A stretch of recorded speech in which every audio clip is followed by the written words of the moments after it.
Sobat Muda Mudi dimanapun Anda berada, kembali lagi bertemu di obrolan santai Pemuda Santuy bersama dengan saya Arman Malau dan rekan-rekan saya ada Kak Moli dan juga ada Kak Sam di sini. Halo. Sampai baru masuk frame ya hari ini ya.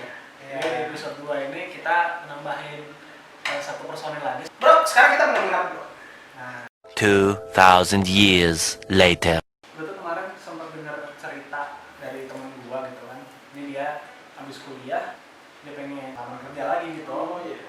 Terus dia cerita dia punya temen juga yang sama-sama dari perjuangan lah gitu. Terus pas dia lagi ngelamar kerja, dua-duanya ini ternyata temen temen gue ini yang terima. Oh, itu kayaknya biasanya dia pakai jalur dalam tuh, Bro. Ya nggak tahu juga, jangan susun juga lu. Intinya nih, ini tuh satu temen gue ini terima dan dia yang merasa juga sama-sama berjuang, usahanya kayak sama. Atau bahkan Kayaknya dia waktu di interview juga lancar-lancar aja. Terus dia bilang, kok gue nggak diterima ya? Terus dia mulai curhat ke gue lah gitu kan. Ya ini bukannya apa ya, menurut gue sih kadang-kadang beda gitu. Menjulit itu kan misalnya karena hanya ingin ngejulitin gitu ya. Iya. Kayak apa sih namanya, bikin seru aja gitu. Tapi kalau ini kayaknya sih dia emang lagi berbeban berat gitu kan, jadi sekalian curhat lah. Cuma dari curhatannya ini gue jadi berpikir gitu, dia bilang gini, apa namanya, kok kayaknya kok dia enak banget sih temen gue ini gitu. Padahal gue juga sama usahanya gitu kan. Gue kurangnya gimana sih gitu. Kayaknya dia gampang banget, sedangkan gue usahanya banyak, tapi kok nggak berhasil sih gitu. Nah dari situ tuh gue jadi berpikir gitu bro, bahwa kadang-kadang tuh kita bertanya-tanya dalam diri kita masing-masing gitu ya. Kenapa sih kok gue nggak bisa ini? Kenapa sih kok gue nggak punya ini? Sedangkan kok dia bisa, kok dia punya? Atau contoh kasusnya yang lain yang gue tahu seperti ini. Kalau misalnya anak-anak muda nih, Bro, ya kan di kelas suka ngumpul tuh, Bro. Itu di dalam satu ngumpul tuh mereka biasa saling ngomongin, Bro. Atau misalnya yang lagi ngumpul lah, ada satu yang nggak datang. Biasanya si satu yang datang itu diomongin lagi, saling ngomongin kejelekan si teman-temannya yang lainnya. Nah, dan gue juga pernah baca sebuah studi, anak muda itu paling rentan untuk iri hati kepada teman-temannya juga, Bro. Yang paling mudah kan contohnya seperti ini. Ada teman si A-nya, dia itu punya karunia lebih. Iya. Ya, dalam hal harta misalkan, fisik misalkan. Satu sisi si temannya ini berkecukupan aja lah ya bahasanya ya, berkecukupan aja. Si yang kurang berkecukupan ini tuh iri hati baru sama dia. Kenapa sih dia punya A, punya B, punya ini, kenapa dia tampan, kenapa dia punya harta, kenapa dia punya mobil, sedangkan gue cuma punya sepeda aja dan gue udah berusaha untuk kerja, untuk apa, tapi gue masih segini aja, kenapa? Dia bahkan menyalahkan kehidupan ini, bro, yang gak adil yang dirasakan. Berarti kita hari ini sih bisa dibilang mau membahas soal iri hati gitu ya. Ya, tepat sekali. Jadi teman-teman sekalian mungkin di rumah juga ada mungkin teman-teman yang pernah kalian temui dan itu apa ya, kayak nampakin bahwa diri mereka tuh juga iri gitu. Nah kalau menurut gue sih yang gue juga sempat renungin adalah kenapa sih orang kok iri hati? Kalian pernah nggak berpikir kenapa sih kok orang tuh iri hati gitu? Kalau menurut gue, bro, iri hati itu manusiawi sih, bro. Karena kalau dari sisi psikologisnya seperti cerminan apa hasil usaha ya mungkin ya jatuhnya. Dan gue juga, menurut gue pribadi ya, iri hati itu sebenarnya ada baiknya juga sih, sebagai motivasi untuk kita bisa mengejar suatu fokus tujuan, bro. Contohnya seperti ini, dia kaya nih, Sombong amat. tapi gue terakhir sedang-sedang aja ya kan, tapi gue bekerja, gue pengen mengejar dia. Itu mungkin bisa dijadikan suatu tujuan yang bagus gitu ya, mungkin berhasil positif. Tapi menurut kalian semua ini gimana? Tapi kalau misalnya dijadiin tujuan sampai terus-terusnya itu apa emang lebih baik gitu ya? Soalnya kan kita berpikir itu mendapatkan sesuatu karena seorang itu, dan berpikir kayak kita harus lebih baik daripada orang itu, kita harus lebih kaya untuk kayak orang itu merasa gengsi. Itu menurut Bro Ode gimana nih? Kalau bagi gue sih yang pertama tadi kita jadi bertanya-tanya semua kan, sebenarnya wajar nggak sih kita iri hati gitu kan. Nah teman-teman sekalian juga yang di rumah, mungkin teman-teman juga pernah bertanya kayak gitu, sebenarnya gue nggak pengen gitu ngerasa kayak gini gitu kan misalnya, atau mungkin teman-teman kalian lah gitu, mungkin mereka juga nggak pengen gitu ngerasa hal itu, tapi ini kok ada ya gitu kan di hati kita ya. Kita ngerasain gitu lah contohnya. Kalau menurut gue sih yang paling gue setuju adalah itu manusiawi. Iya. Itu bisa dibilang ya, kita nggak mau pun itu akan kita rasain. Kayak lu pernah nggak sih pengen nggak marah tapi akhirnya marah juga? No, God! No, God, please, no! No! Itu kan sesuatu sebenarnya yang otak lu udah bilang bahwa gue nggak mau, tapi toh gue ngerasain. Ini gue nggak tahu ya, ini apa ilmiah atau enggak, tapi yang jelas sih dari pengalaman hidup gue sih kayak gitu sih yang gue rasain. Cuma yang jelas yang buat gue menarik adalah pas gue merenungkan hal ini gitu, kenapa ya tiap agama gitu, bahkan tiap kitab sucinya gitu ya, meskipun gue nggak terlalu dalamin kitab suci masing-masing, tapi kalau menurut gue nggak ada agama manapun yang bilang bahwa iri hati itu benar. Bro, kalau gitu sisi teologisnya yang menceritakan iri hati itu ada nggak sih bro? Ya kalau misalnya kita ngomong di iman kita gitu ya, Kristen gitu kan, kita ngomong di Alkitab, ya banyak sih contoh-contohnya gitu. Yang paling gampang kan kayak misalnya si Kain dan Habel. Cerita yang Kain dan Habel itu kan jelas banget soal iri hati gitu kan. Sama-sama persembahan kok yang satu diterima satu enggak gitu kan. Tapi kalau kita lihat perdalaman Alkitab ngomongnya banyak coy. Nggak tahu, lo mau gue jelasin di sini apa gitu? Nggak masalah bro, mungkin teman-teman di rumah ada yang tidak tahu atau apa. Kalau gue kan nggak tahu nih asli. Kesempatan nih ada kamu nih nanya nih. Setuju nggak bro? Setuju ya? Gue kan juga sempat kuliah teologi juga gitu kan. Ya memang sih kalau kita mau bahas kayak nafsir-nafsir gitu, ya kita bisa lihat aja gampang si Habel itu kenapa diterima gara-gara dia mempersembahkan yang terbaik gitu kan. Kalau di Alkitab disebutnya si Habel itu bukan mempersembahkan daging domba aja, tapi lemak-lemaknya, dan itu Tuhan suka. Tapi kalau si Kain nggak dispesifikin gitu, dia tuh cuma mempersembahkan sayur-sayuran. Tapi kita nggak tahu sayuran itu jelek kah, sayuran kurang bagus kah. Berarti kalau kayak gitu bro, jatuhnya dari salah si Kain dan Habel ya dari cerita ini. Habel mempersembahkan daging anak daging domba, si Kain hanya mempersembahkan sayuran. Berarti salah dari sikap si Habel, kenapa tidak memberikan daging juga? Kain bro, Kain. Ya Kain ya, si Kain ya tidak memberikan daging seperti Ya itu. enggak, menurut gue sih bukan masalah itu gitu. Tapi kalau gue jabarin lagi nggak tahu deh. Ya intinya sih gitu teman-teman, apa namanya, bahwa kita tuh bisa melihat contoh-contoh di Alkitab gitu. Contohnya kayak tadi, gue rasa sih itu penjelasan itu cukup. Kalau mau dipanjangin lagi ntar cuma ngomong itu doang. Iya bro. Oke kan? Iya gitu sih. Nanti aja kita habis di sini ntar kita ngobrol lagi. Tapi yang jelas Alkitab pun membahas gitu loh. Bukan hanya selalu contoh yang baik yang dijelasin, tapi juga contoh-contoh tokoh-tokoh yang buruk gitu kan. Dan salah satunya yang paling terkenal ya kayak Habel. Nah kalau misalnya apa namanya teman-teman juga mungkin belajar Alkitab dan sebagainya, mungkin pernah dengar juga, ya itu kan menarik gitu kan. Berarti kan Alkitab juga ngomong bahwa iri hati itu nggak bagus, meskipun kita ngerasanya manusiawi. Jadi bro, obat si iri hati ini apa bro? Obat iri hati. Iya bro. Kan katanya kita dari tadi mendiskusikan iri hati itu adalah manusiawi, yang mendasar ya kan kita sebagai manusia. Tapi hasil dari yang gue cerita secara agama juga kan. Jadi obat ini apa bro? Agar kita ya kurang lebihnya dalam hidup bersosialisasi dan bermasyarakat, ya kurang lebihnya kita bisa menekan iri hati. Baca. Kalau bagi gue pernah dengar perkataan seorang tokoh di Spider-Man. Mungkin teman-teman pernah tahu pamannya si Peter Parker gitu, si Uncle Ben gitu. Dia bilang ke si Peter Parker, Peter, kekuatan yang besar itu tuh mendatangkan tanggung jawab yang besar juga. Great power comes with great responsibility, gitu dia bilang.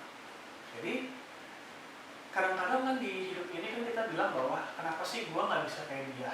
Dia tuh punya segalanya, dia tuh populer, dia tuh kayak disenengin banyak orang. Ya. Tapi melalui perkataan si Uncle Ben tadi yang sama mungkin nggak bukan dari Alkitab, tapi itu bener banget gitu loh teman-teman. Bahwa lu jangan cuma ngiri powernya gitu, tapi dengan power itu mereka tuh punya tanggung jawab yang lebih besar. Kalau gitu bro, apa yang dikasih sang pencipta itu misalnya dia berlebih, dia mempunyai tanggung jawab yang lebih juga dibandingkan apa yang dimiliki oleh si kaumnya yang lebih sedikit gitu. Betul. Lu ingat nggak ada perumpamaan Yesus di Injil yang ngomong soal talenta. Ya, Ya. oke.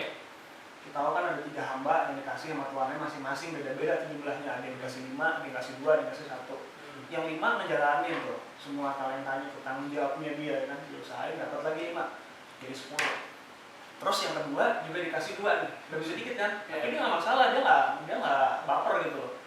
Dia usahain dapat lagi 2. Tapi yang terakhir nih, yang cuma dikasih 1 tuh, daripada yang talentanya hilang adalah mendingan gue tanam aja di tanah. Udah nggak dia ngapain gitu kan, tuannya datang terus nanya loh, mana talentanya yang gue kasih? Ini ada nih, tinggalin nih kasih, nih gue balikin. Kenapa? Mungkin aja, gitu kan. Nah itu juga mau ngasih tahu bahwa ketika si hamba ini ngerasa cuma dikasih 1, gitu kan, mungkin dia ngerasa nggak prestis gitu kan, ya, cuma dikasih 1 doang ngapain gitu. Dan itu mungkin menurut gue sih apa ya, kayak bener banget di dalam hidup kita sekarang gitu. Kadang-kadang gue ngerasa yang dikasih sedikit atau yang dikasih yang nggak sesuai ekspektasi. Iya. Misal lo pengen apa sih yang nggak sampean kira-kira? Lo ada kira-kira? Ini kan Pak.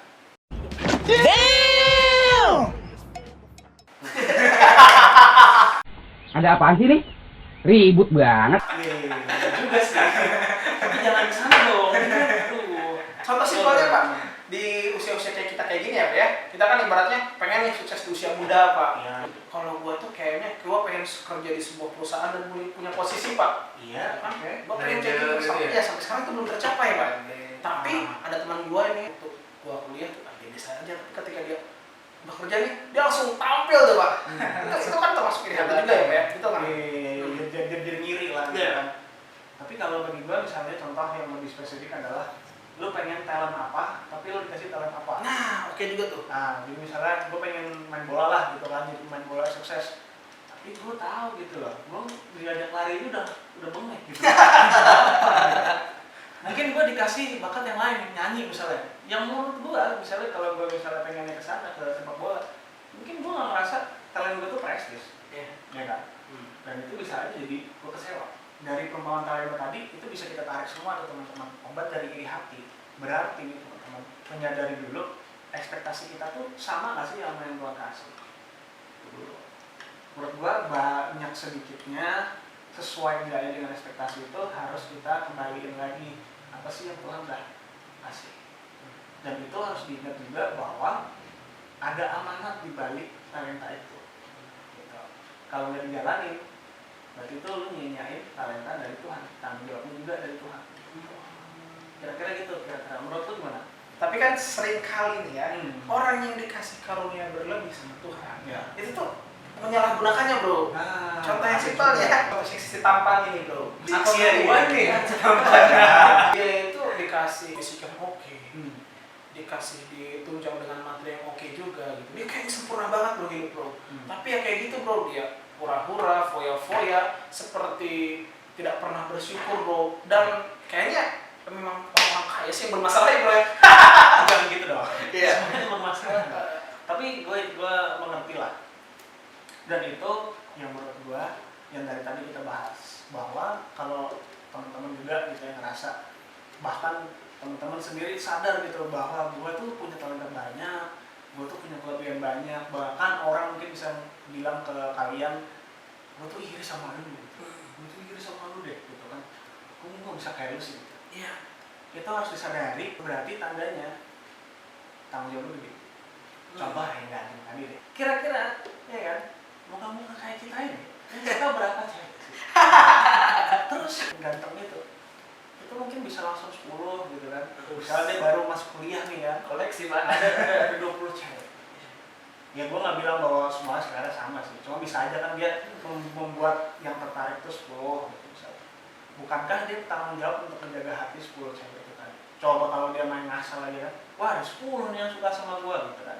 Ah ya udah hari ini ke yang satu atau yang kedua, itu kan berarti menyalahgunakan kelebihannya. Mau berapa sumpah serapah yang dapat ke dia ya? Sumpah serapah Tapi hinaan. kan dia kan lebih lebih riskan untuk dibilang sebagai PHP misalnya.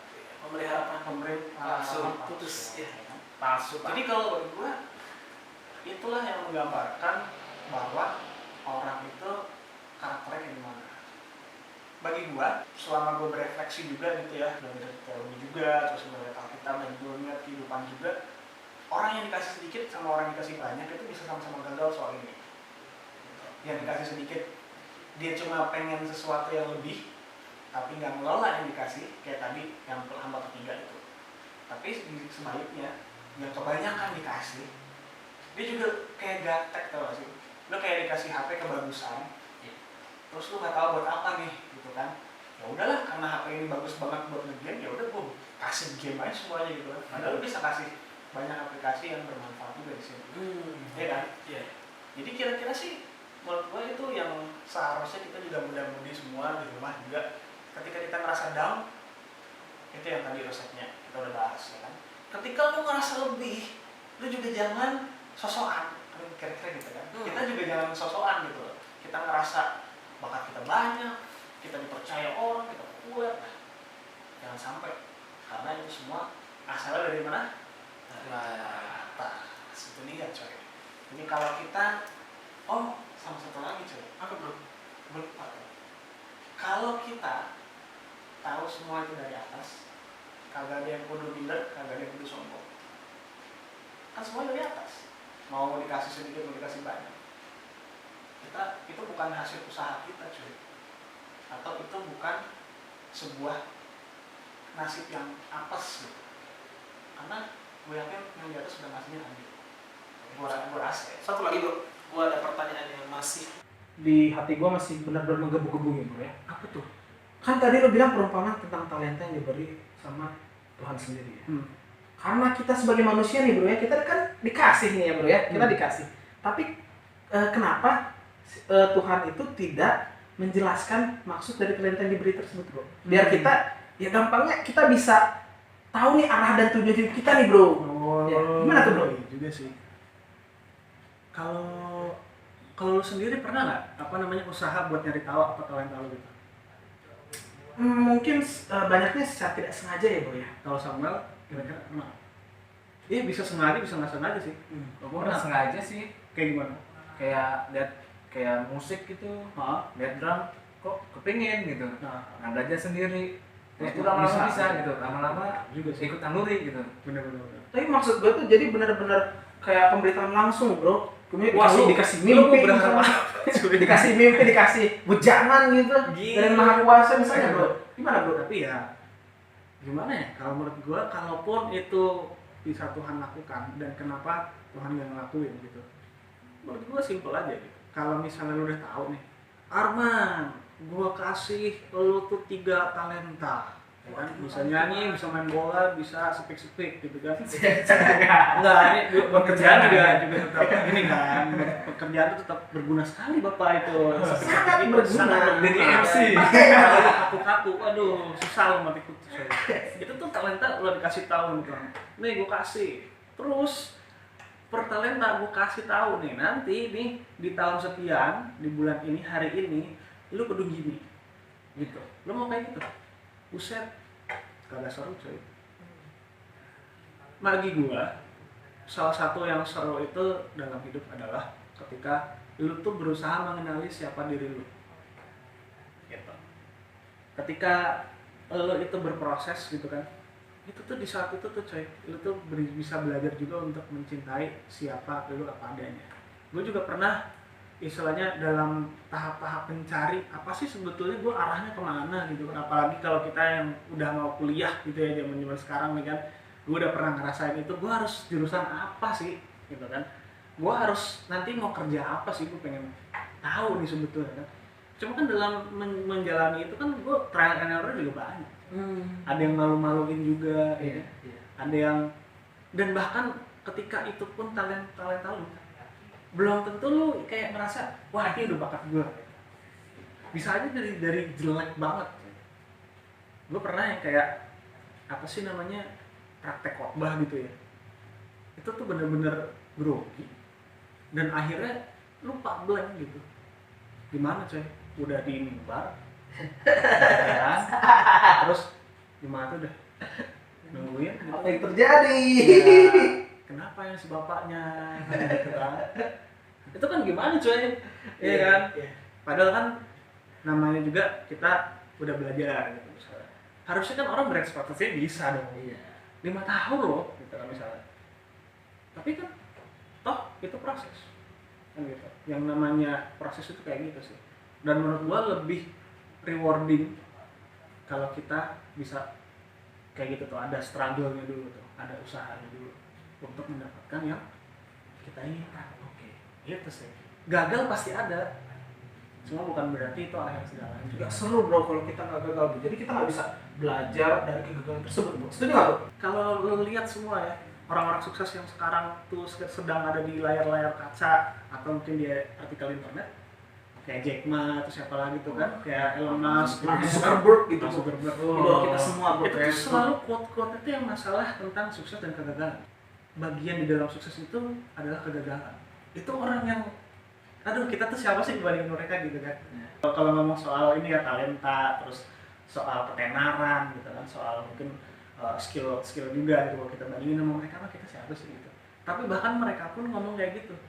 Jadi kan ini kan gimana ya, universal banget gitu hukumnya gitu. Ya. Bahkan orang yang nggak belajar agama pun mengakui gitu, bahwa kayak gitu hukum mainnya. Kan lucu coy kalau kita percaya sama Tuhan gitu kan, umat-umat beriman, terus kita malah berpikirnya kebalikan gitu, ironis coy malah, ya nggak sih? Kalau itu tuh menurut gue sih kayak gitu. Gimana? Apakah anda bakal terus iri hati? Teman-teman? Kalau menurut gue ya itu tadi, iri hati mungkin kita tetap bisa rasain gitu kan. Pertanyaan bahwa kenapa sih orang itu bisa dan gue tidak, tapi menurut gue itu bisa dikelola dan bahkan jatuhnya jadi bisa positif. Ya itu bro. Itu dia, nggak harus jadi jatuhnya iri hati. Itu sih menurut gue. Teman-teman ada yang mau ditambahin? Sejauh ini oke sih bro. Ya kalau menurut gue sih terima kasih juga ya untuk para pemirsa yang sudah mulai menyaksikan kita semua. Iya. Oke sobat muda mudi, bagaimana dengan obrolan kami tentunya? Ya tidak bermutu ya. Tetap saksikan kami di sini. Jangan lupa like, comment, and subscribe video kami di sini. Kami pedas dulu. Pamit. Cek.